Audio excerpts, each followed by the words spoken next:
Good morning, Kilbourne. This is your WKHS News. I'm Kristen Barone. And I'm Jacob Shepard.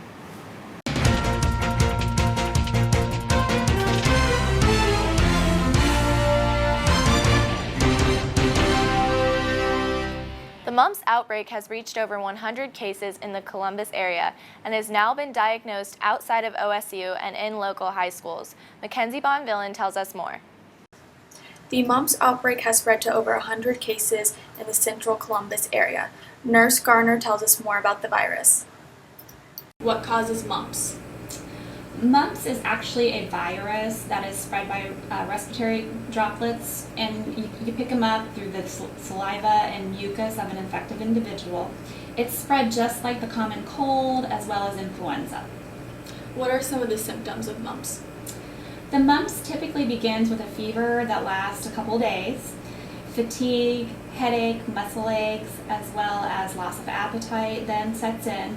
And then the most indicative piece of the mumps is the swelling of the lower jaw, and it's actually swelling of the salivary glands, and once that kicks in, it's pretty noticeable what you're dealing with. How and where do you go to get treatment? Treatment does not include antibiotics. Since it is a virus, antibiotics do not work. We actually treat the symptoms, and pretty much the routine is rest, lots of fluids, as well as Tylenol or ibuprofen to treat the muscle aches and headaches. How do you protect yourself from mumps? Mumps is a virus, and just as we protect ourselves versus cold viruses, we want to wash our hands constantly. We want to make sure we keep surfaces clean. We want to steer clear of infected people. You want to make sure that you're keeping quite a distance so you don't share those respiratory droplets. The other piece of the mumps is that it is part of our immunization process. The mumps is covered through an immunization series of 2 called the MMR. The MMR protects from measles, mumps, and rubella. And it's good to make sure that you check in with your doctor to make sure you're up to date on your MMR. Mackenzie Bonvillain, WKHS News. Alex Hendricks and Liam McCullough are outstanding athletes with a bright future ahead of them. Alex Allison tells us more. Alex Hendricks was selected to play in the U.S. Paralympics back in 2012 during his sophomore year at Kilbourne. 2 years later, he has been chosen again for the Paralympics with a spot as goalkeeper on the roster while attending training camp in Chula Vista, California. Alex tells us more about his Paralympic experience. What's it like being on the U.S. Paralympic team? It's hard, but it's also very rewarding. Like, you get to represent your country and in a major competition. Like back in 2012 when I went to the London Games and I played against Great Britain, that was the most scariest time, but the greatest time of my life so far.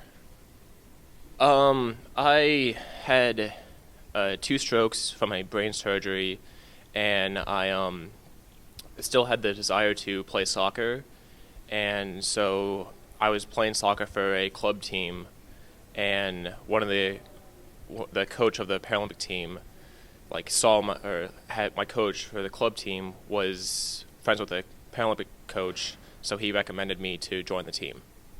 So that's how I got on the team.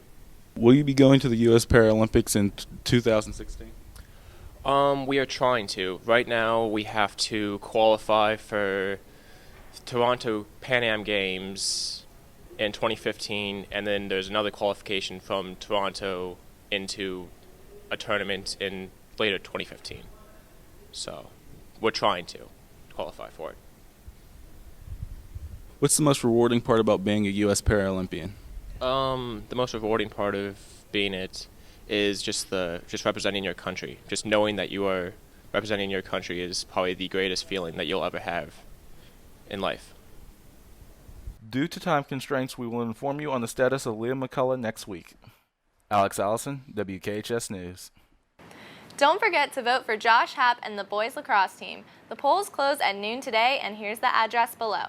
Fort Kilbourne Lax. Go Wolves!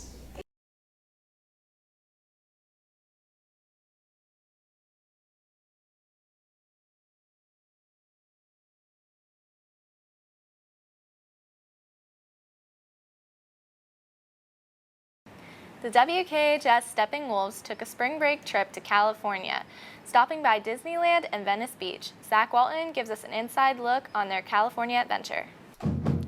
Over spring break, I went with the Worthington Kilbourne Marching Band and Wind Symphony on a trip to Los Angeles. Here we had a chance to march in a parade through Disneyland and also a chance to record in a professional soundtrack session. The first day of our trip started off with a music workshop with University of Southern California principal conductor H. Robert Reynolds. The next stop was lunch at the Hard Rock Cafe in Hollywood and a tour down Hollywood Boulevard. We concluded our day by attending the Los Angeles Philharmonic Orchestra at Walt Disney Concert Hall. The feature of our trip was our time spent at Disneyland and California Adventure Parks, where we marched in a parade down Main Street and got a chance to work with the Disney soundtrack conductor. Yes, we did indeed record actual Disney music over actual Disney footage. When we weren't playing music, we were wandering the parks, and I even got to kiss the girl of my dreams. Our last day in Los Angeles was a fun day, taking us to Paramount Pictures Studios and the scenic Venice Beach, putting a great ending to an even greater trip. My photo credits go out to Molly Kate Klein, Avery Rowe, and Rebecca Williams. Zach Walton, WKHS News.